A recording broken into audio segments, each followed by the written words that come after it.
একটা অভিশপ্ত বাক্সের ওপর বসে থাকার জন্য আমাকে $200 দেওয়া হয়েছিল। আর আমার মনে হয় আমি এখন সেই দানবটাকে বাইরে বের করে দিয়েছি। আমি একটা বেবিসিটারের বিজ্ঞাপন দেখেছিলাম, রাত 12টা থেকে ভোর 4টে পর্যন্ত। পারিশ্রমিক ছিল অনেক বেশি।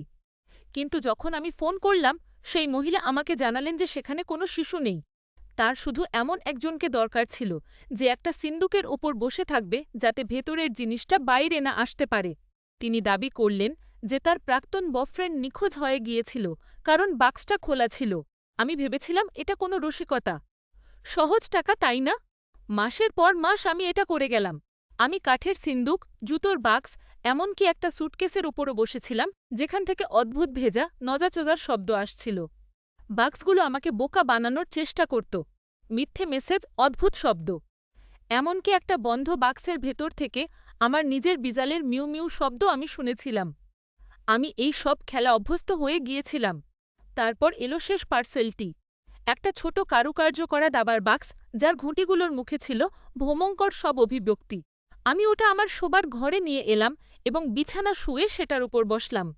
রাত 2টো নাগাদ আমার দরজার বেল বাজল। তারপর শুরু হলো ধাক ধাক শব্দ। তারপর পায়ের আওয়াজ। কেউ একজন আমার বাজির ভেতর দিয়ে অদ্ভুত ছন্দে নাচছিল। 1, 2, 3, 1, 2, 3। আমি ভীষণ আতঙ্কিত হয়ে সেই মহিলাকে ফোন করলাম। আমি তাকে বললাম যে দাবার বাক্সটা এবার বড্ড বেশি বাস্তব হয়ে উঠছে। ওপাশ থেকে দীর্ঘ নীরবতা। তারপর তিনি চিৎকার করে উঠলেন। তিনি কোনো দাবার বাক্স পাঠাননি। তিনি পাঠিয়েছিলেন একটা খালি কার্ডবোর্ডের বাক্স। আমার রক্ত হিম হয়ে গেল। আমি নিচের দিকে তাকালাম। আমি যদি একটা নকল বাক্সের ওপর বসে থাকি, তবে আসল বাক্সটা কোথা? নিচতলা থেকে একটা দীর্ঘ, রহস্যম শিস দেওয়ার শব্দ ভেসে এলো। আর এখন আমি শুনতে পাচ্ছি কেউ একজন সিঁড়ি দিয়ে ওপরে উঠে আসছে।